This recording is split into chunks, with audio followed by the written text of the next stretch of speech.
Good evening, everybody.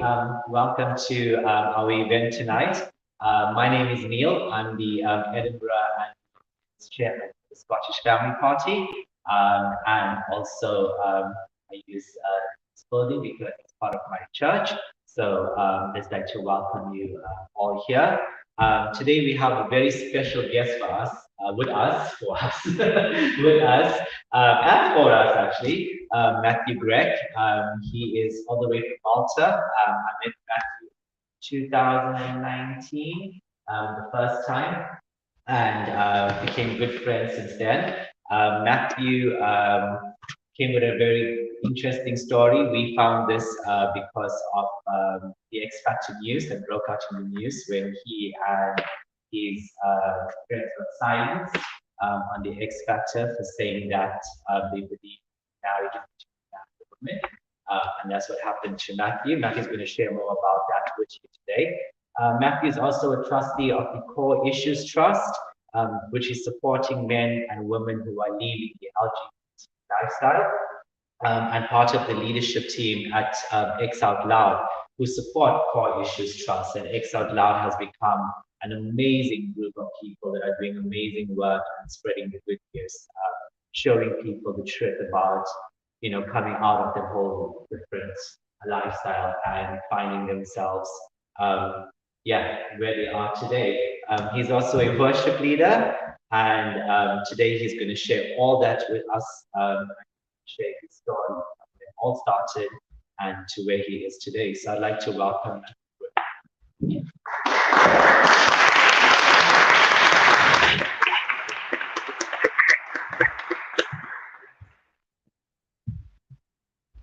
All right. Good evening. It's such a pleasure. Thank you for having me, Scottish Family Party, Richard, Neil. It's a real honor to be here for the first time in Scotland. So thank you. And that was a good introduction. So I'd like to share perhaps a little bit about my story with you all tonight, and perhaps a little bit as well about the work that I'm involved in. Regarding X Out Loud is a community of men and women who left LGBT lifestyles or feelings or identities, whatever we are going to call them. But it's been a thriving community that started, I think just before COVID, really. So I would say 2020. Yeah. So it's been a good 2 years of just solid building. And we've just discovered who the voices are in Europe, because we see that in America, there is a large movement of men and women who celebrate their identity away from LGBT. And we know it as the Freedom March in America and the change movement, and just really inspiring to see what's going on there. But we thought, well, why not in Europe? What are we doing in Europe? What can we do to grow a stronger resistance to what we're seeing around us? And a desire was born to build actually an international community that would primarily focus on Europe. And that's X Out Loud. So it was a few of us, and people got excited about the vision, and somebody would share a contact. Hey, have you heard that this woman, this young lady, or this young man, they're all of a sudden sharing on social media that they left transgenderism or left homosexuality, and they're on this journey as well. And so we would reach out and we would encourage one another and support each other in the faith. And X Out Loud happens to be primarily a Christian community, so people have mutual faith in Christ as well. And so it's a very faith-based community, and there's just this natural passion to share the celebration and the excitement. But here we are, and we actually released our first book as well. So we managed to, some of us actually decided to write a little bit about our stories for the first time. And we published it in a book called X Out Loud, Emerging Ex-LGBT Voices. And so there's, I think, 44 stories from around 22 countries. And it's also on our website, xoutloud.com. And it's just been a very fun project that has brought us close together. And so we also have a WhatsApp group where we share and we pray for each other. And every 2 weeks we come together and we just do life together and share and be honest with each other. And I think we needed to have a safe place where we could belong somewhere where we're not judged, we're understood, and people have similar backgrounds, similar journeys. I remember times where I got in touch with people from Malaysia, for example, or Ukraine. And some of these people were very depressed in a very lonely place. Some of them were actually suicidal because they did not have anyone to share their struggle with. And they did not want somebody to go up to them and tell them, you were born this way, you cannot change, just get over it and accept it. That's not what they wanted to hear. They wanted somebody to come alongside them, understand their journey, and walk with them and support them in that. And so there's been some really beautiful moments to treasure. But we find that as we are bold and we share our journey, the others identify with it and come along and say, yes, actually, that's me as well. I want this for my life. I want to have a future, a family, have my biological children. I believe it's possible for me as well. And so it just multiplies, doesn't it, as we face the spirit of intimidation that unfortunately prevails in our day and age. So a little bit about me as well. I'm one of those guys. I left homosexuality myself, and I'll tell you a little bit about my journey. So yeah, I was raised in Malta, born in Malta, raised in Malta, and I had quite a Catholic, traditional Catholic upbringing, not very fervent. So, you know, as a family, my parents would gather us. I've got a brother and a sister, so they would gather us and we would pray together.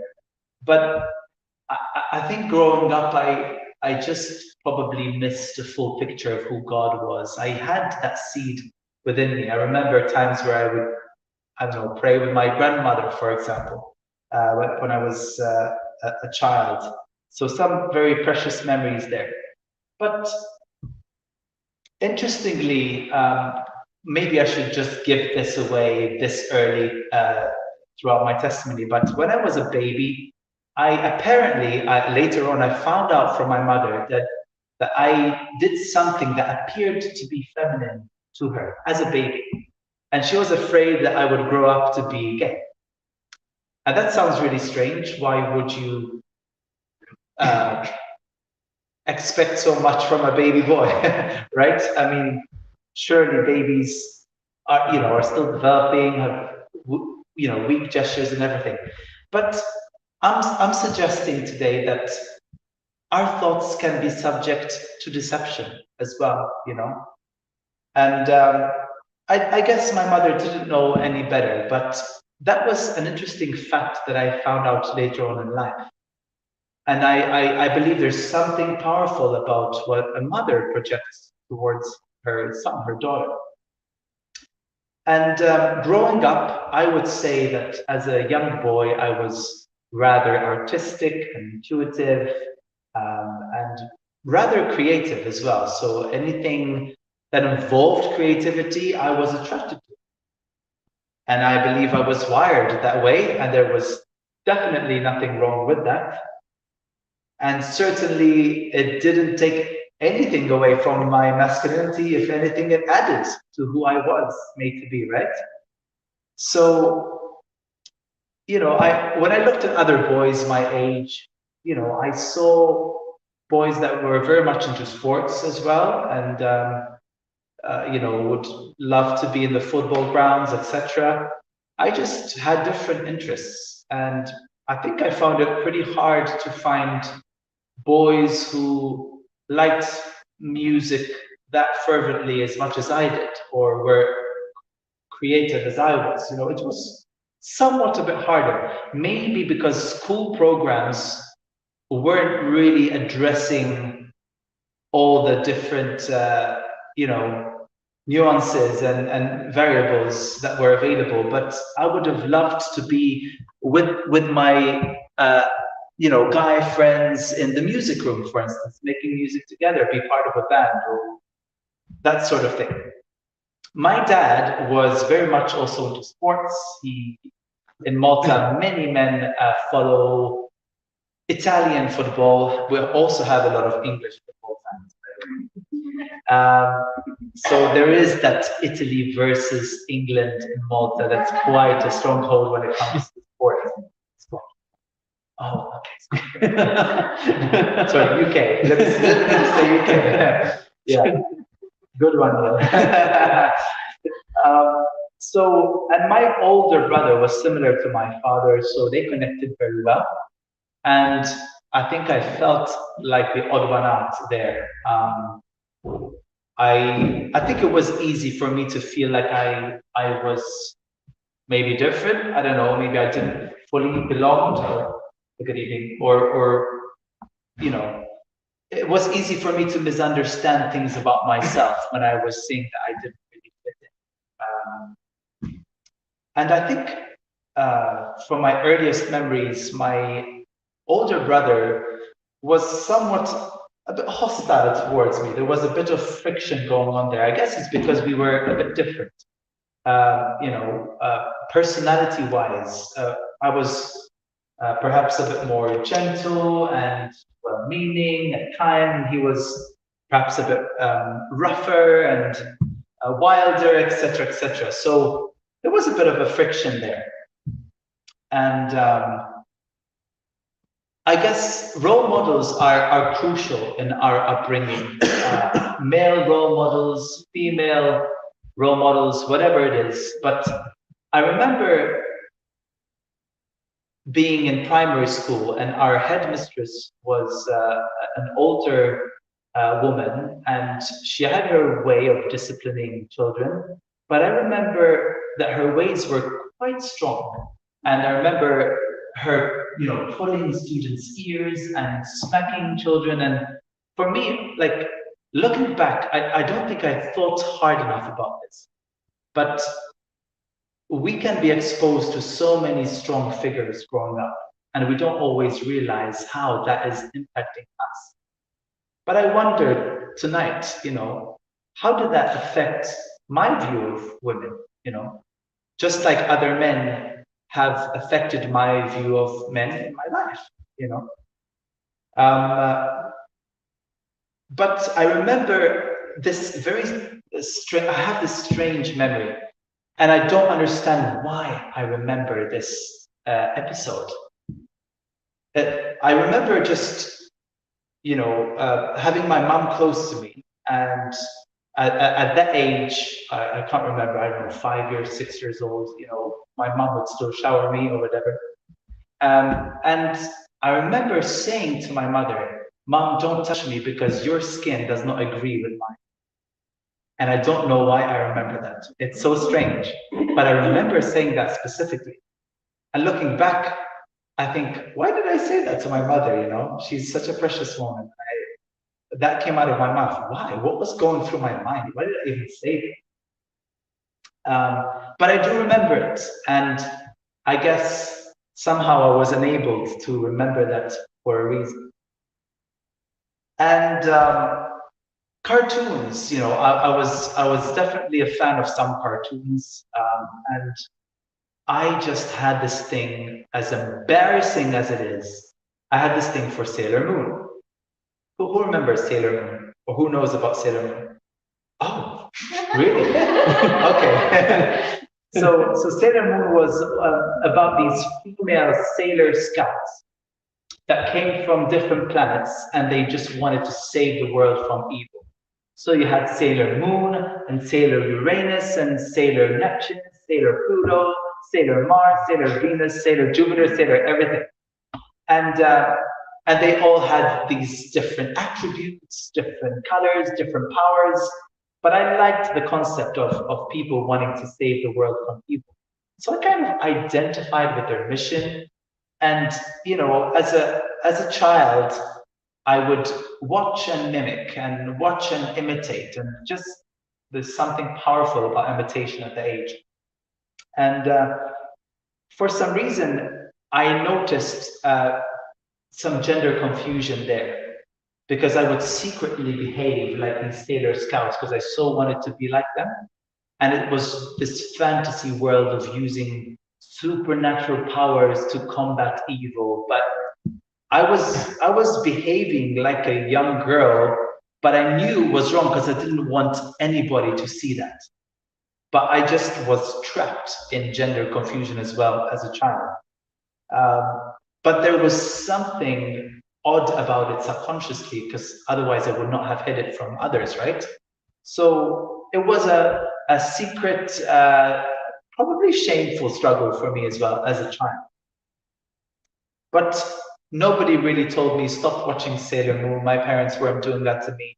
I think they just enjoyed the fact that there was something that interested me on TV and they just let me watch. But then I started buying Sailor Moon everything, Sailor Moon bags, Sailor Moon Easter egg even. It was just getting a bit overboard.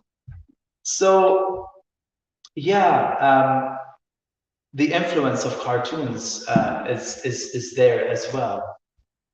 And I remember just growing up slightly now in my teenage years. I remember a particular time where I was being observed, and somebody picked up that I had this crush on a teenage boy, and it was the girls who were making fun of me, and they were calling me names and saying, "Oh, gay and gay this and gay that," and for me, it was very embarrassing. It made me feel very insecure about myself. Like what they were picking up was probably very true, but I didn't know that it was so evident. Like, what was I doing for this thing to be so evident? So, and I did not want my family to find out, my brother, my sister to find out. So, a lot of insecurity there. And eventually, I really started hanging out with my sister's friends because it felt a bit more of a comfort zone for me. Because my brother's friends, they were doing the football thing, and I remember Dad tried to introduce me to the world of football, and I would go to the football ground, but it really was something that I resisted. But they also naturally saw that I was inclined towards learning piano, and I started tapping my fingers on tables, and they thought there was, I think this kid, was looking for something musical, and they invested in that desire and that gift in my life, and I'm very thankful for that. I think I saw music as a way of escape from all of the hard questions in life and all the chaos, all the insecurity, and music was very therapeutic for me growing up. I definitely belonged in that, fantasy world of just creating and finding melodies and sound and all of that good stuff. So yeah, my sister's friends, always looking at, from the outside at what the boys are doing, but not really feeling like I belong, like I'm one of them. So that was a tough thing to process. Why would a boy have to spend most of his time with his sister's friends, right? It's hard to swallow. Anyway, fast forward, there came a time where we as a family moved to France. And this was when I was 9 years old, actually. So I did a bit of a fast forward and now backtracking a little bit. And I remember the first time I stumbled upon something on TV that I should not have come across as an 11-year-old, possibly even 10-year-old, actually, somewhere there. And it was a premature awakening of sorts. And it was this, you know, uh, lustful TV channel. And that really just opened a, a, a path of lust for me that I was certainly not expecting at that age. And and so, it's just the spirit of addiction that took over my life. And I also remember one time I was getting into these new cartoons called Sakura in France. And at one point during this episode, I saw uh, a teenage boy who was blushing like a girl would when she sees a good looking man, a handsome man.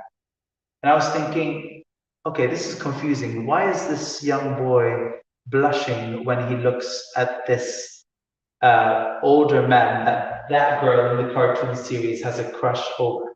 So it was very confusing as well. So it's these little seeds as well that we're exposed to as children that really do matter. They make a difference, and they make way for more questions, right?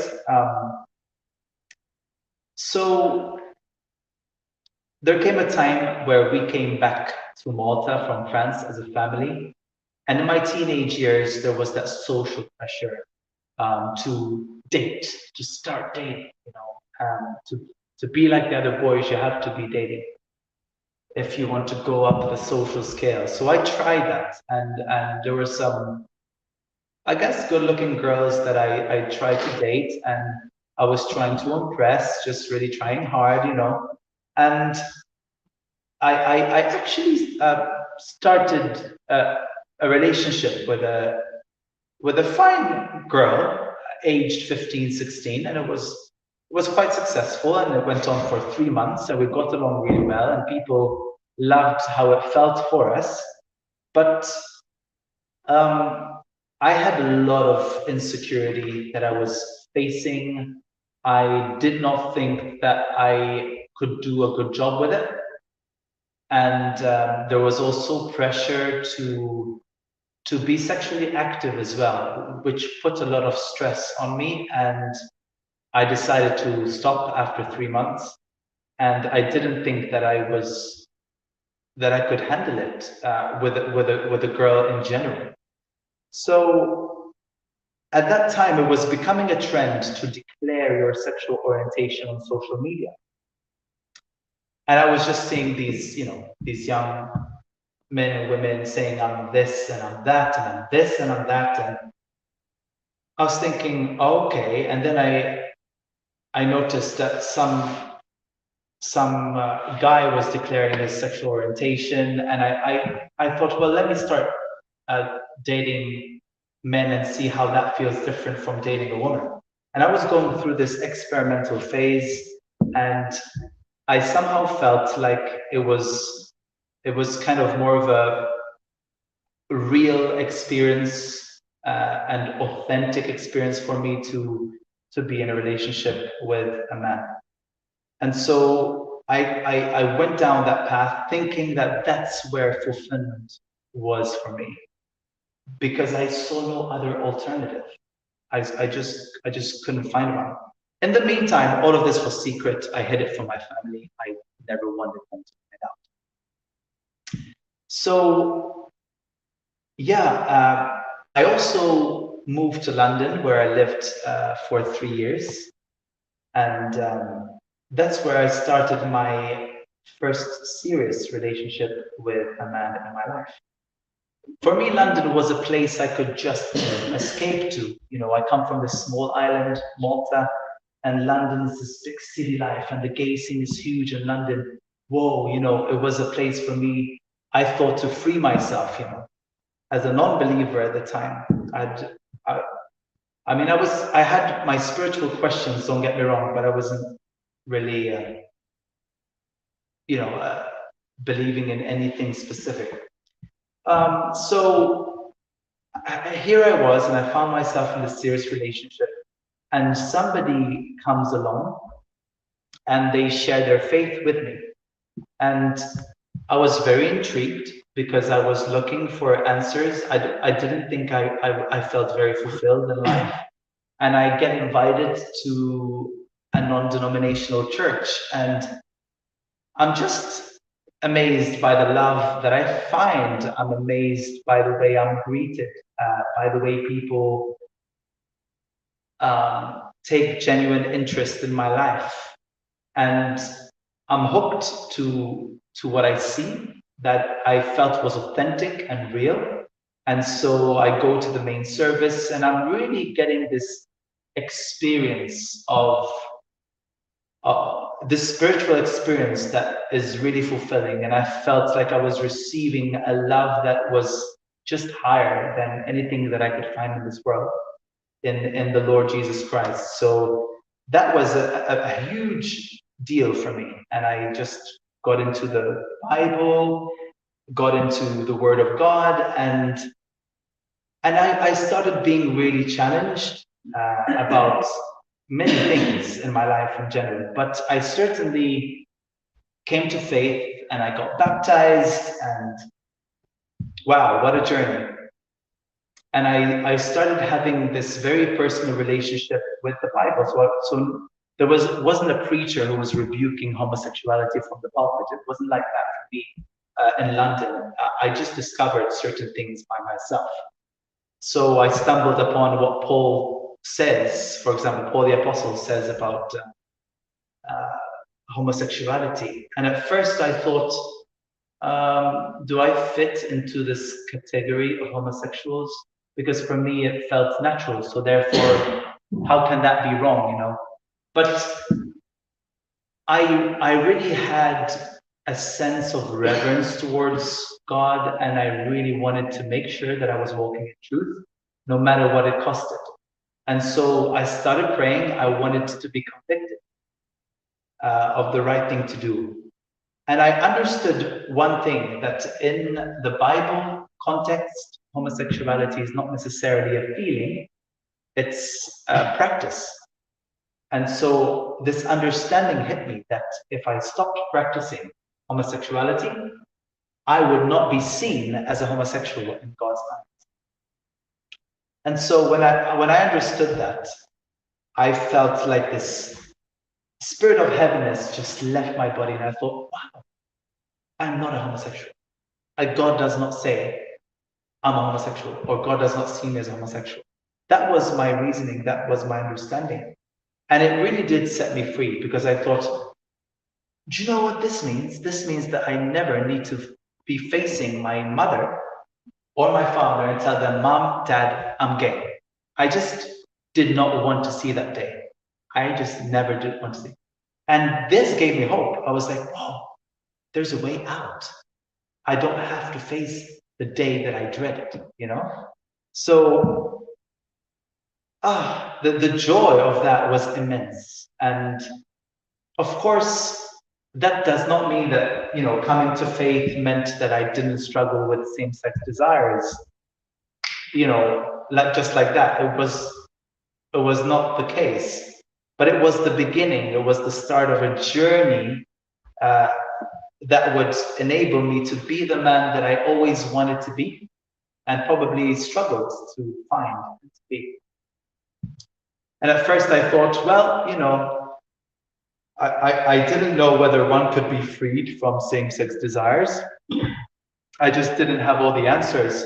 I couldn't find a 7-step program in the Bible of how to be freed from same-sex attraction, or in any other article. It doesn't have to be the Bible necessarily. I just didn't know how to deal with this issue in my life. So I thought, well, you know, I'm happy to be single all my life. I won't be the only single man or single woman who just lived their celibacy out, etc.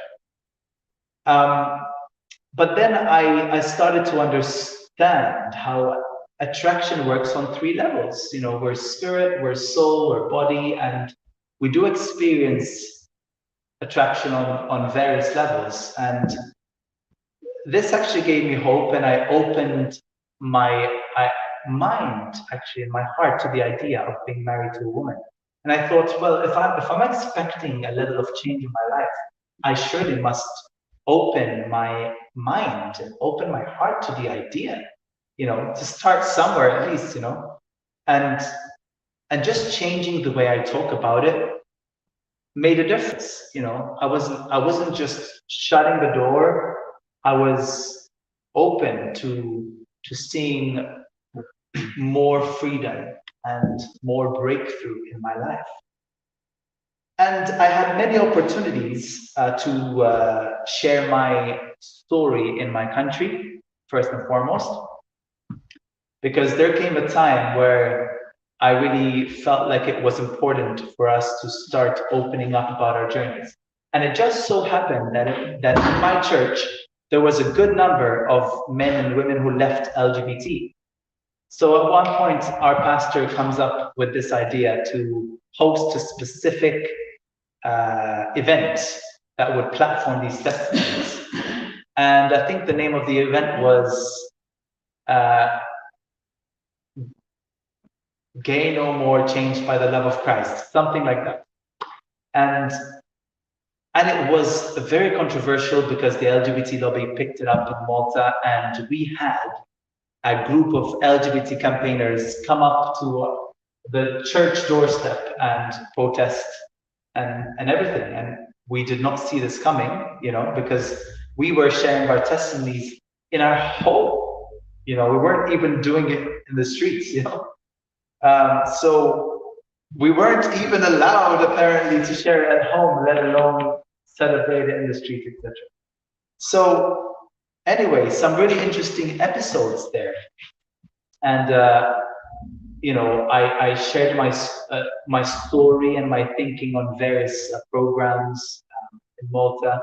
At one point, I had a debate with a director of a play because they chose to show this gay couple and this lesbian couple and to have children between them on a bed, and it was just so very bizarre for me. And I spoke out on YouTube, and this national program picks it up and invites me for a debate with a representative from this play. And the debate finishes, and I feel like I'm on a high because I felt like it was a light exposing darkness kind of moment.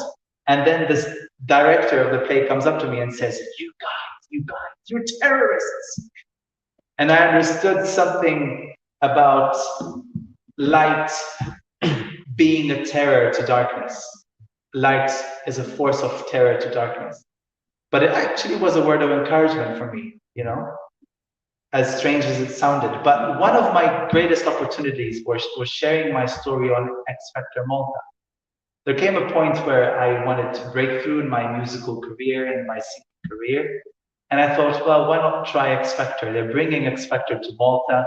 Sounds like a good place to, try something new and different.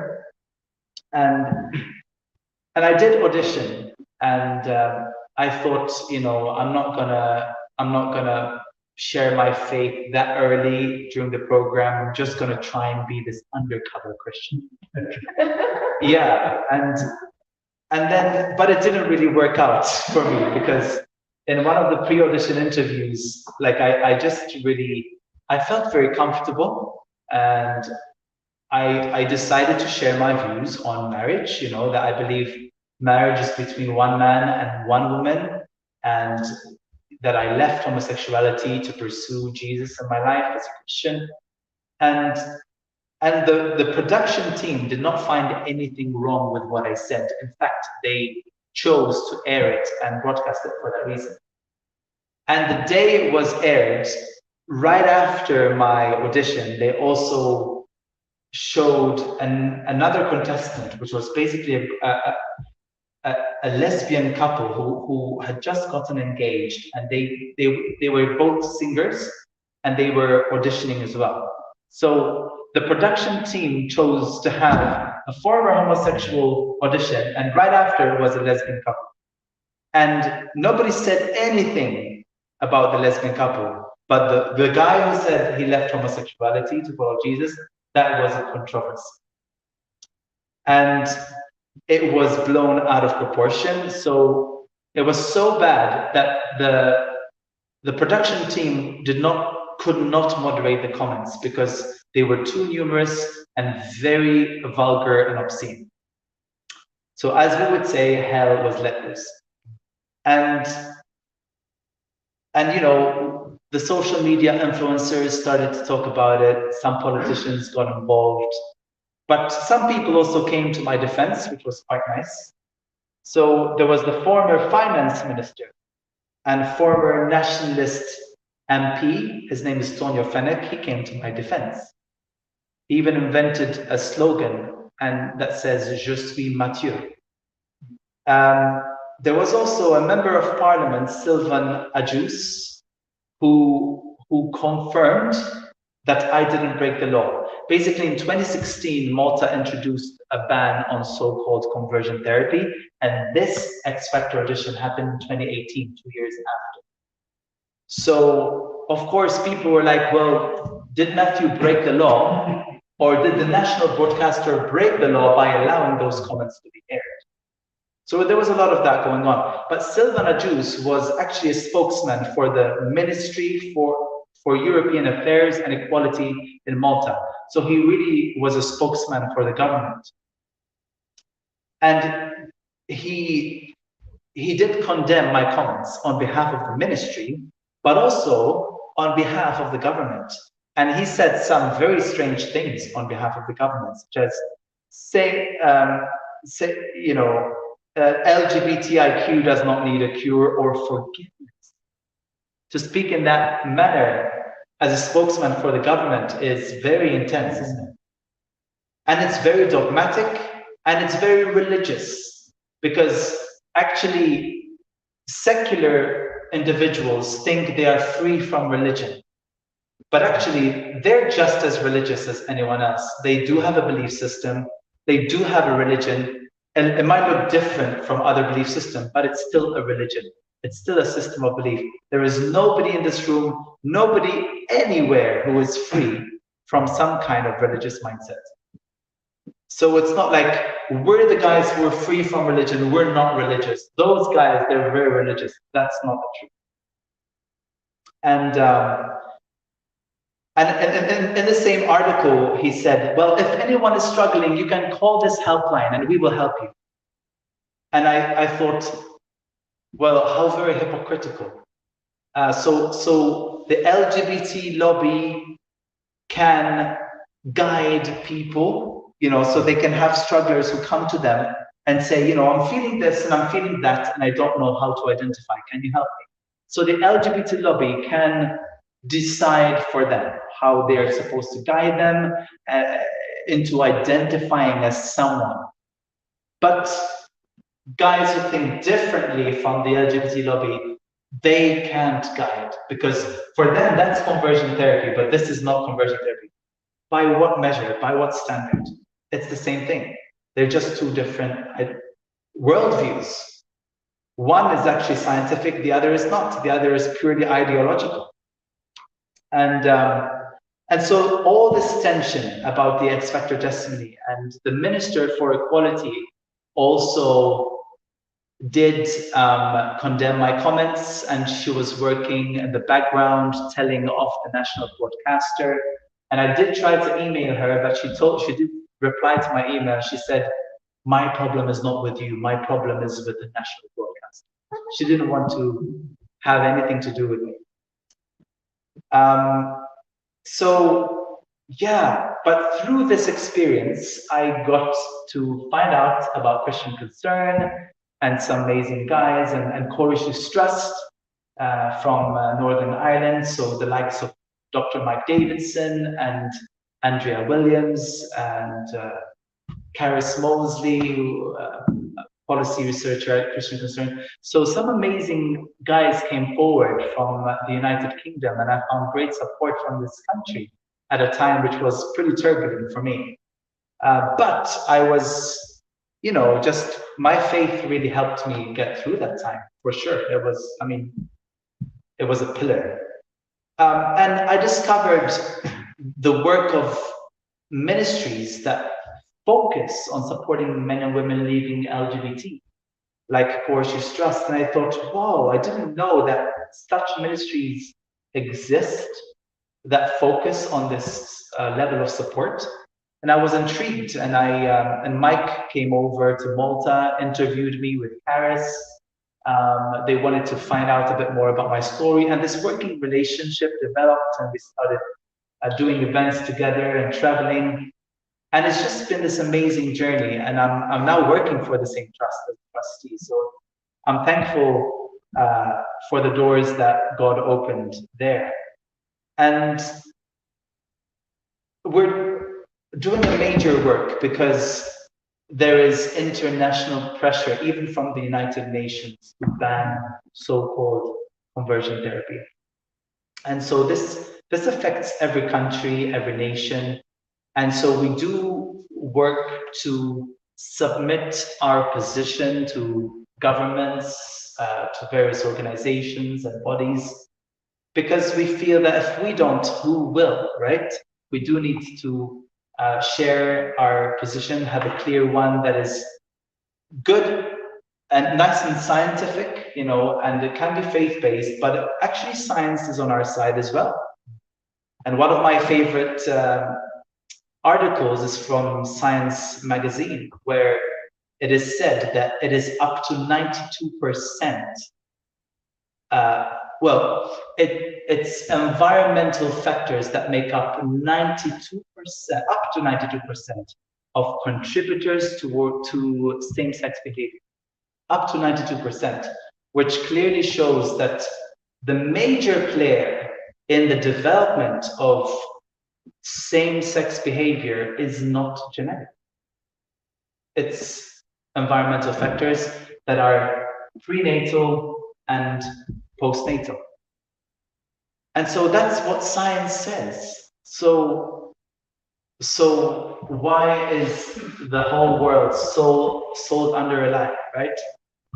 And so, of course, our narrative, the scientific narrative, threatens an entire system that society is built upon.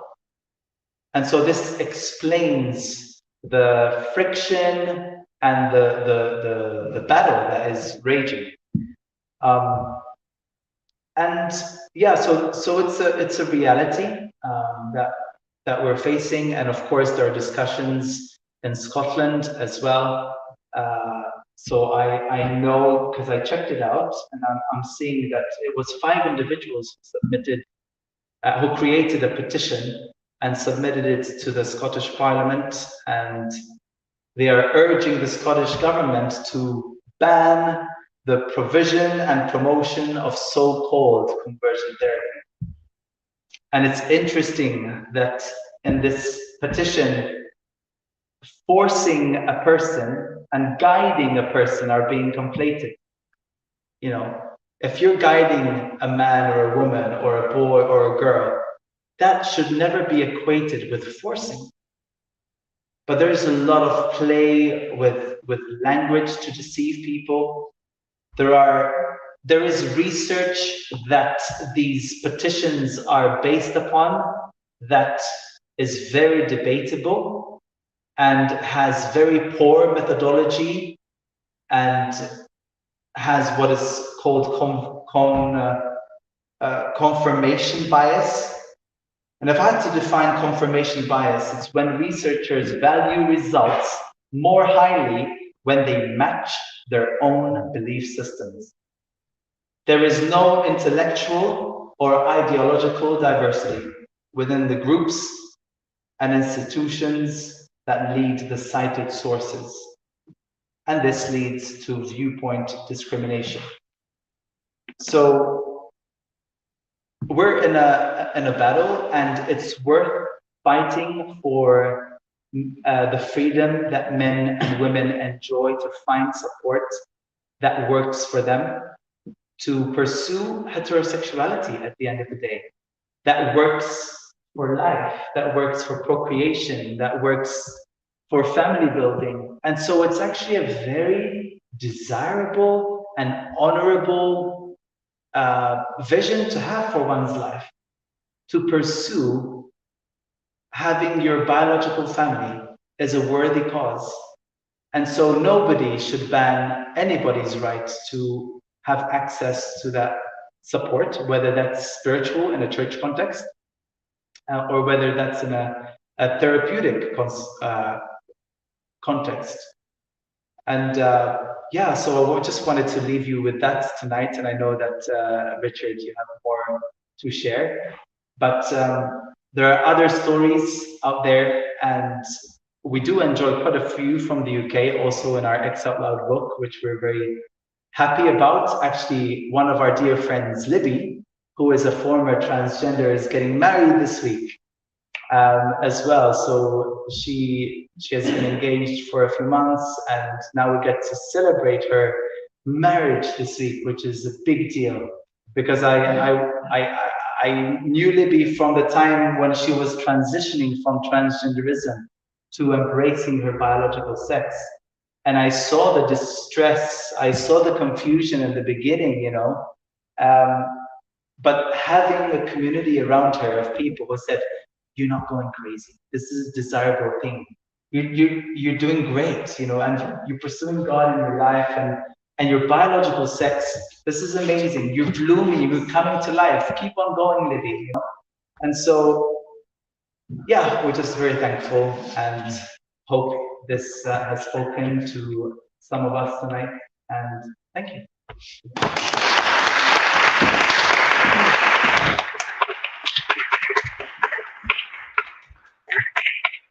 Thank you very much, Matthew, for sharing with us. That was great. Take the seats.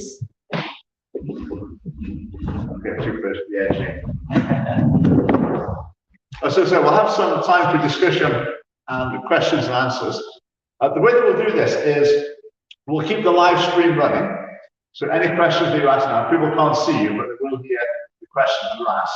But then what we'll do near the end is we'll cut the live stream. Sorry, people watching online. We'll cut the live stream, and if anyone's got a question they'd like to ask without it being broadcast, and going on YouTube, etc., there'll be opportunity for that later. So just keep your powder dry if you've got a question to be broadcast. First thing I'd say is, you know, why are we here tonight? If someone had a story about their journey out of communism, would we want to hear their story? No. If they had their journey out of, you know, Hinduism, would we be interested as a family? No. Their journey out of vegetarianism, not interested. not interested. Their journey out of being heterosexual. There's a political party, but we're not interested. We're not interested. We're interested in this issue because the political parties are interested in it, and they're trying to ban basically people receiving help as they go through a journey like Matthew has been through. Now, if you're having a journey out of vegetarianism or a communist or whatever, then you know, that's fine. You can seek whatever help you like. So this is a special case, and that's why we're interested in what Matthew's got to say, because a lot of people in Scotland and around the world believe that people like Matthew don't exist, or that they're making it up, or that they've just been deceived or something.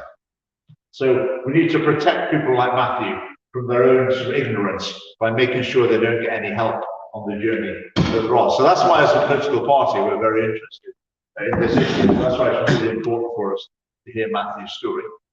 I was actually in contact with a Muslim equivalent to Core Issues Trust recently.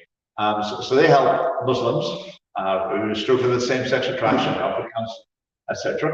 I was hoping they were going to come onto our live stream at some point. Seems to have gone quiet. Maybe they'll come back.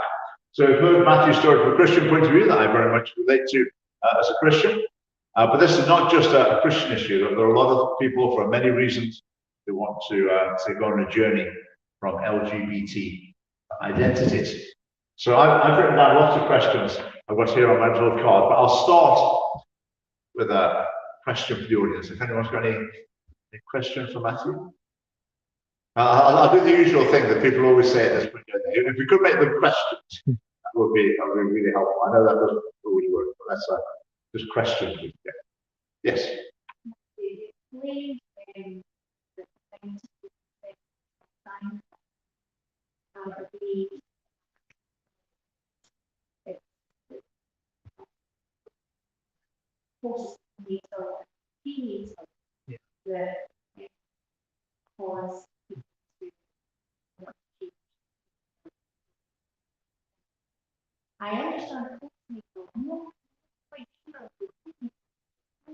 Yeah. Yes, and that's a very interesting question. So at X Out Loud, we've interviewed almost 40 people who left this lifestyle, and some have experienced some form of rejection, for instance, in their mother's womb. So I remember a particular story where a father wanted to have a baby girl and not a boy. Actually, the other way around. So it was a boy that he desired, not a girl. So when he found out that his precious wife gave him a girl and not a boy, he was just not happy and he rejected his daughter in that stage of development. So, it might not be okay, she was same-sex attracted in the womb. It doesn't work like that. But there was a transaction that happened there because we do believe that a child, although being in his mother's womb, they still affected by the words that are being spoken over their lives, what is going on at home, the emotions that surround that child in the womb. So it's that sort of thing where children are impacted, toddlers, babies are impacted in their mother's womb by circumstances, by decisions that are being made. Yes. Yeah. But to add to that, I've read about research as well, where stress has an impact on the unborn child as well. That's a correlation with same-sex attraction.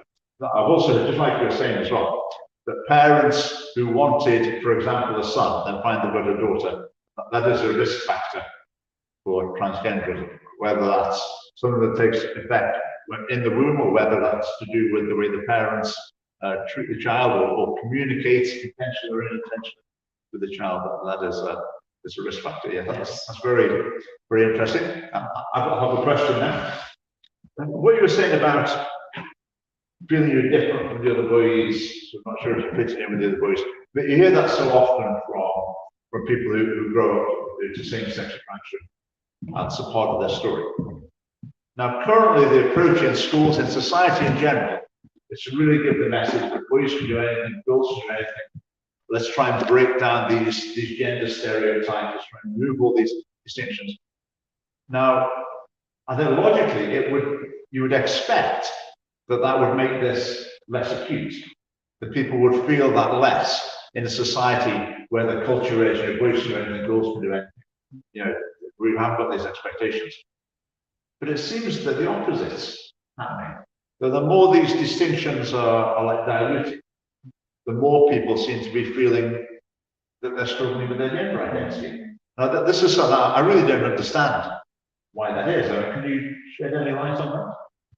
It's a very good question, and I think what's at play there as well is, the subject of age, sex segregation. So to have boys only contexts and girls only contexts, because I think who you socialize with as well makes a difference. I think it certainly helps not to have those strong stereotypes where, girls have to look a certain way to be feminine, or boys have to look a certain way to be masculine. So it's like when we're very rigid with our stereotypes, that it just causes a lot of issues for young people growing up who are still, finding themselves, patiently finding themselves. So I think it's another extreme, as you're saying, to not have a norm anymore for boys, or not have a norm for girls. So I think it's that middle ground that we have to find, where it's not being rigid with the stereotypes, but not saying that, okay, now boys have no ideal setting for them to function as boys, or the same with girls. I think the balance is very healthy and very important. Yeah. Just following up on that, I think sport's an interesting one. in childhood, if a boy doesn't want anything to do with sport, he might feel, I'm not really part of the gang for the boys.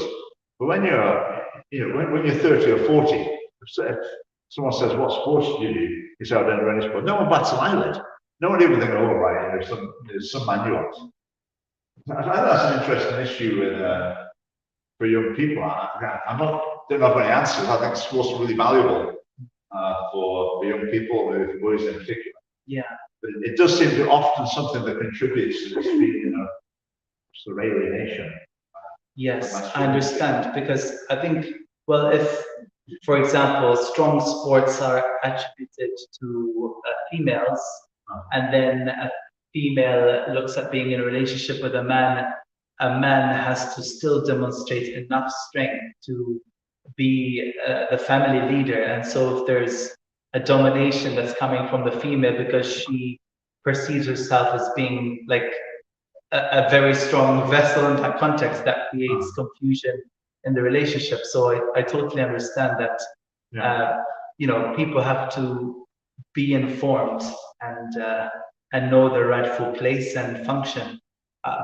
We're in a society where also women are being encouraged to work, and to work as much as men, and that also is a big topic, because there's a political aspect to that where it's beneficial for the government for tax purposes and everything, but really how has that shaped family as well?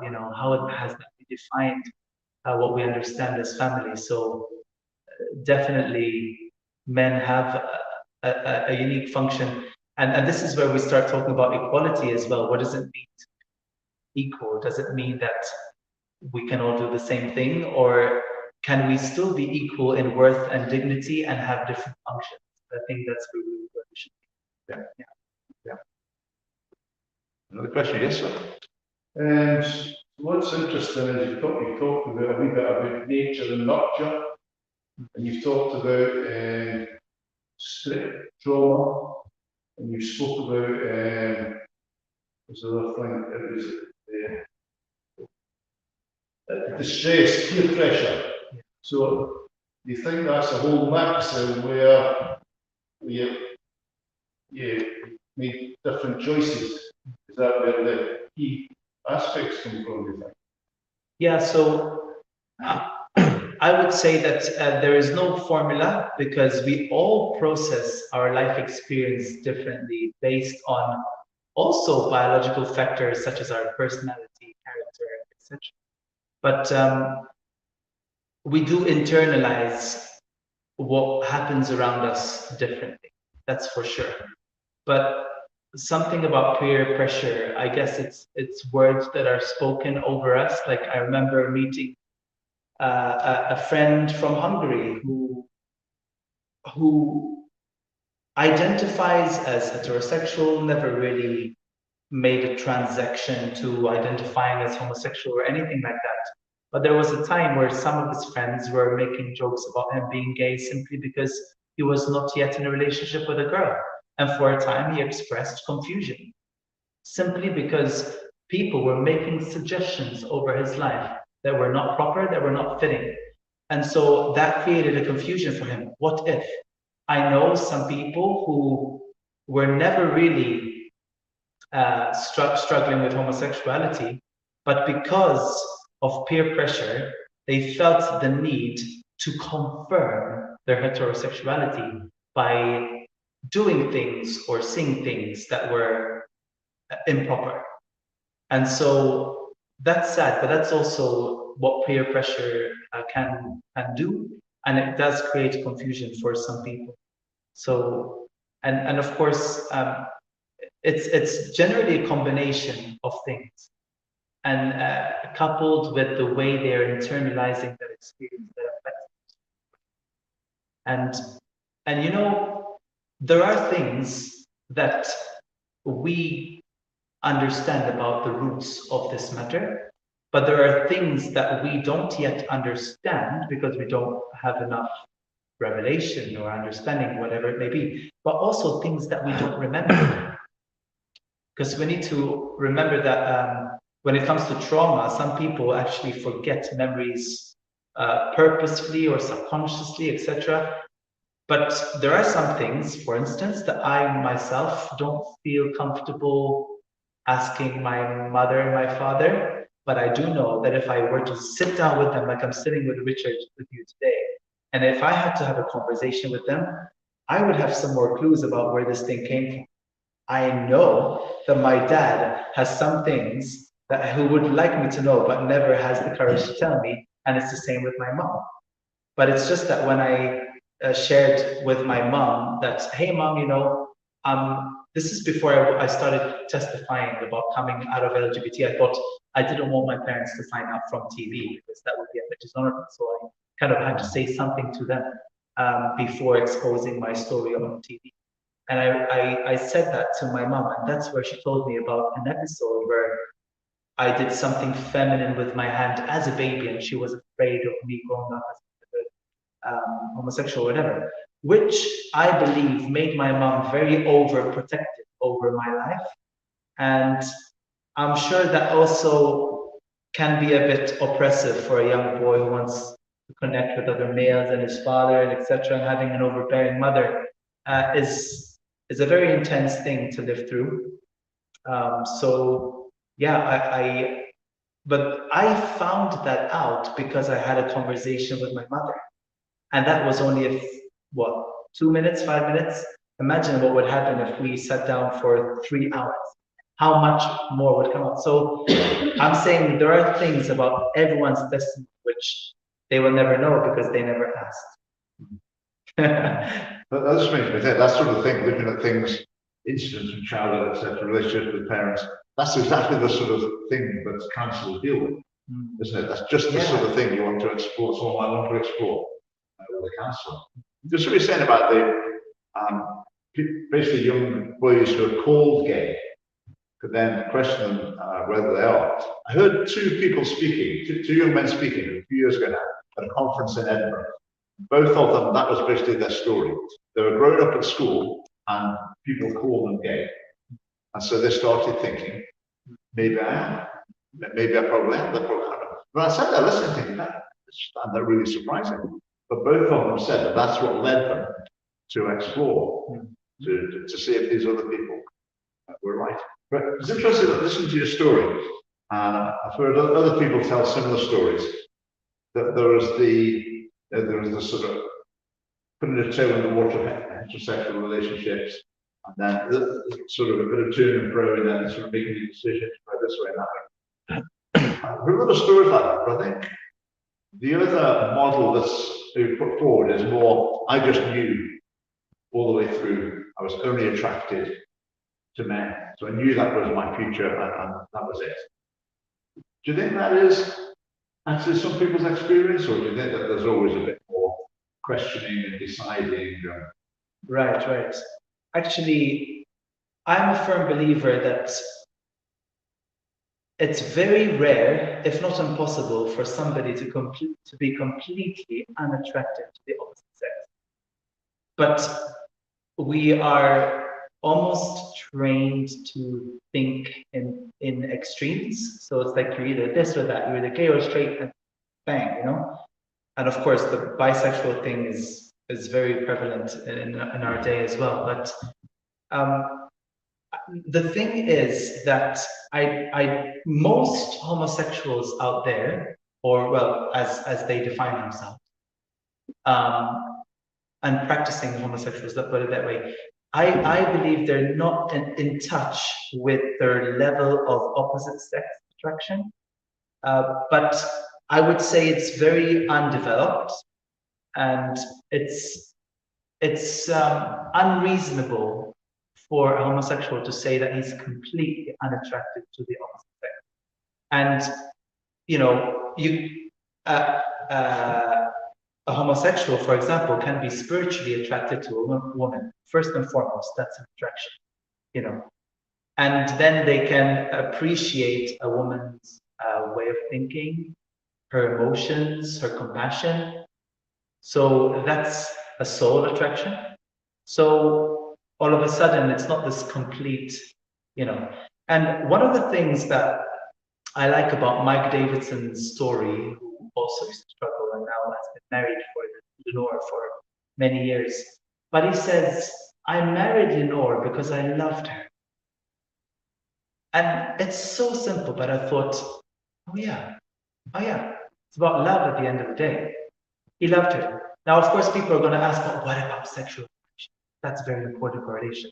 Yes, it has, of course, it's very important as well. But what about love? And he married Lenore because he loved her.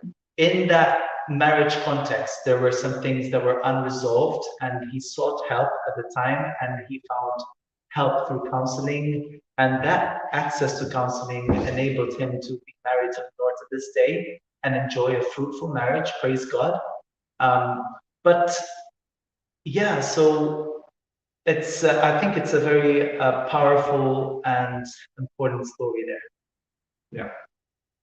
Right, another question?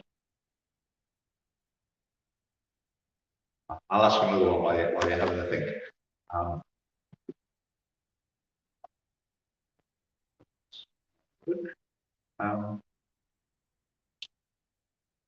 Well, you talk from a sort of religious perspective. If you were speaking to someone who didn't have any religious faith, what might you say to them to encourage them to consider moving away from sort of homosexual identity? Or would you have anything to say to it? Yeah, that's a good question. Well, actually, yes. The thing is, I would go back to science and what science says, that you were not born that way, first and foremost. That's the biggest word of encouragement. You were not born this way. And that change is possible for those who believe it is possible, right? You can't force anything. It just has to be something that you desire and see. So I have a friend who started out the journey not in the context of faith, but just understanding that he was not born this way, but from a scientific perspective, made sense to him when he examined the facts and did research and didn't just flow with this mainstream idea of born this way, cannot change. That's more of a Lady Gaga kind of mentality, coming from pop culture. But so, it's very helpful when somebody dares and cares enough to do some basic research about the matter and asks questions, because actually to say it to somebody, you were born that way, cannot change. That's basically like, don't even ask any questions. Just follow your desires. But it does not make room for inquiry. So how is that helpful? So we're encouraging people not to ask questions when we empower this born gay idea. And that's a problem, because that does not make room for information, for personal growth. And if people have issues, that actually perpetualizes, is that a word? Their issues. It makes them permanent, because people never get to go deeper anyway. So what are we normalizing when we do that? We're normalizing pain, we're normalizing trauma, and we're telling it to stay there forever, undealt with.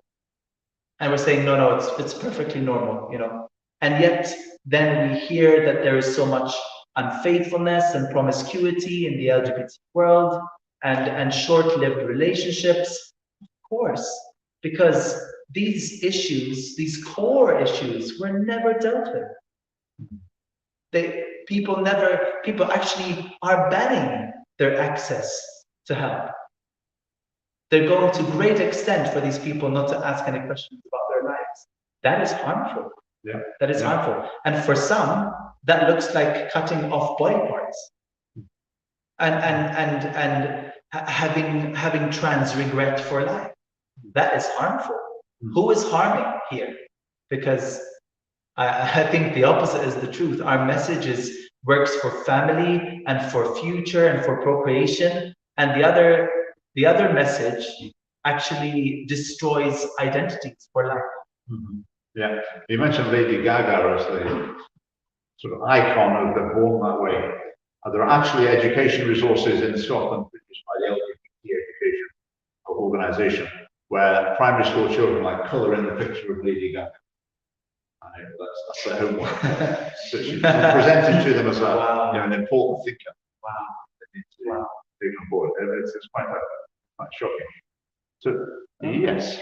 How do you see Christians taking the initiative? The LGBT organisation is vast, and looking back way to 1970s, they set up their agenda, following it, getting people in high places, normally the Seven Mountains, the concept there, and of course the United Nations, the major centre body pushing it through all the government resources. We're facing a monumental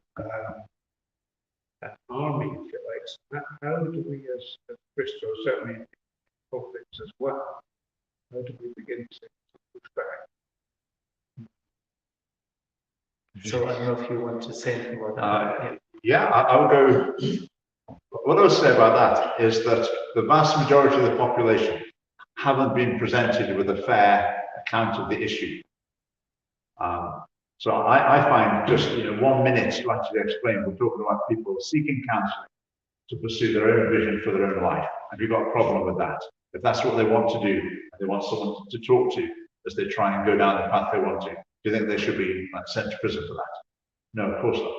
It's one of those many, many issues where the argument's waiting to be won.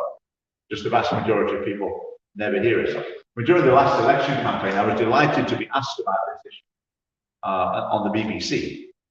And the one where I was phrasing it as, this is harmful, this is dangerous. And I was so, it wasn't like this sort of stroke of genius, my answer. My answer is just explaining the plain truth about what this is actually about. And you just feel when you get the opportunity to do that, people are going to think, of course, that's perfectly reasonable. That's the hope for me. Is the argument's waiting to be won. It's just that the argument isn't happening at the moment. That's our challenge: is to bring the other side of the story to people, get ourselves in a position where we can put forward the other side of it. But you're right. I mean, we're facing a juggernaut. I think it's going to take people getting up off the side, getting involved, activism, if you like, Christians, which is something they're not used to. Yeah. That's good. And I think it's presenting the church with a unique opportunity to shine. And I think, the governments should be looking at the church and seeing a response and seeing a solution in the way we live out our identities. And so if anything, the church has to set the right example, not just living this out in purity and as an example to the world out there, but also in what it preaches and what it proclaims, maintaining that perfect balance between truth and love, and understanding that loving men and women who struggle with their identity does not look like accepting it as a new truth. So it's just having the right perspective that demonstrates truth and love perfectly to the world. So if anything, the church has to start by getting this right internally first. And so I think we should support each other, as Christians from various communities. And of course, there are ministries who are ready to support churches like Forces Trust and work with them and creating resources like the X Out Loud book. And just there's more resources that are being created as well to help and assist the church to be stronger in this area in a very challenging time, for sure. So yeah, it's a unique opportunity that we have. We'll just say something about the X Out Loud book. You've probably seen it there on the store. So every page is the story of someone who's moved from LGBT or T. That's their identity. Really powerful stories. And a copy of that book was sent to every MP and every MSP in Scotland, because the conversion therapy issue is relevant to them. So a copy sent to everyone of them with a personal letter, and the only response was one conservative MP sending it back with a snotty letter saying, I don't want it. That was the sole response. Not even a thank you, that was interesting or anything. Absolutely zero. As far as I'm aware, there's not a single, there's not a single MP or MSP in Scotland who's saying the conversion therapy ban's wrong. There's not a single one opposing it. That's the situation we're in. I've got one last question. Has anyone else got a question? We will have the time for anyone who wants any questions off the record. Any last questions? Right, my last question. So, imagine when I'm First Minister, I'm going to call on you, and I'm going to come in, and you're going to be form this special team to develop policy for how LGBT issues are dealt with in schools in Scotland. So, what's it to be? How should this be dealt with in schools? Right. We're talking about secular mainstream schools. Wow. And for which age groups? You can cover areas. Wow. That's a very good one, actually. And you're reminding me that Libby Littlewood, who I mentioned earlier, is actually writing a storybook as well that helps young children who could be experiencing gender confusion. So definitely resources that make sense to that specific age group are going to be key, because we can't expect to see transformation in schools if we are not actually creating resources in this area, because we have to work to some kind of textbook, workbook somewhere, right? So I think one of our biggest priorities, even as Scotia's Trust, is to create resources, and as I'm sure the Scottish Party does from time to time as well. So in reality, I believe we need to be communicating even through story, because we have to communicate in a way that people understand. And so stories are very powerful. There are many gay storybooks like Prince, or the Prince, and Princess, the Princess, etc., which is very sad. But we do need to be pushing the scientific narrative. And there's creative ways to do that. For example, at X Out Loud, we are actually working on our song. We're taking the truth of our message and translating it into a song that younger people can follow and relate to.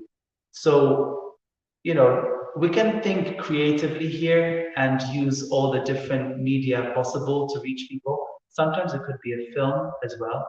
There are a lot of gay films, but we could. What about a film about a man or a woman who left LGBT, and what would that look like? It sounds like a serious investment, but you know, the unplanned movie, for example, about somebody who carried out abortion, that was a powerful resource. So I think we need to be very strategic in this time in terms of reaching younger people in schools. We could have teams. So I think people love to hear about a real life experience. And so X Out Loud, for instance, is very open to reaching schools by sending teams out to schools. And these guys would be there sharing their story. Younger people would relate to it because they go through similar struggles in their lives, and they can ask questions similar to what we're doing here. There could be a good animation, you know, a good animation video that explains how this thing works and keep telling stories. So I love creative ways to convey a message, and because young minds think creatively, I think we should make the most of that. So I hope that answers a little bit. Yes, yeah, that's great. But family party policy, is there anything about this? At the moment, if we look at the way Scottish education is at the moment, where it's obviously just entirely one-sided. You know, if you choose to be transgender, LGBT, whatever, that's just great. natural, normal, healthy choice. Absolutely positive. President, we say children should learn about the outcomes associated with different types of relationships. I think that's really important because a huge proportion of young people now describe themselves as bisexual. So they're saying that they're going to make a decision. So to make a decision, they need to have the information. Yes, yes. And I think as well, that if I could tweak the current system, one thing I would add to would be for people to hear a story such as yours. So that in among the sort of deluge of the other message, just to hear something from a different perspective. Yes, you're right. It would be and you're reminding me as well that there's a lot of research that actually reinforces this perspective about change being a reality for many men and women, but this research is not promoted because of ideological bias. So I remember, for example, when Prime Minister Boris Johnson was talking about the government's intention to ban conversion therapy, and then he said, we're going to carry out the research and then we're going to ban it. And I was thinking, I'm sorry, how does that work? So you already know that your research is going to confirm what you believe yourself. So it's just shocking and it's irrational, you know, but there is research out there that's available. And you know, you could contact us. You know, I'm a bit aware because I'm actually being released, coming from a country that has banned conversion therapy. You know, even when I mention organizations that help in this area, I gotta really watch what I promote. But you know, you guys, you know, can reach out to us and everything. But there is solid, peer-reviewed research out there that that can be presented in a young way for these children, or I mean, you know, young adults. Let's call them young adults, because you know, if we say children, but that's another controversy right there. So yeah. Right. Well, thank you so much for sharing. So we're not quite finished yet. But people watching on the live stream, thanks for watching. If you've been wondering why we didn't respond to any questions, we can't actually read them on the device at the moment. So apologies if you've been trying to put questions on. But we'll just do this. We'll just finish the live stream.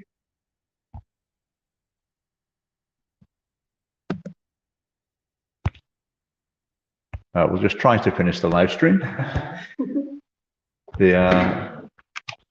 Sorry about this. The button you press to end the live stream is hidden behind something.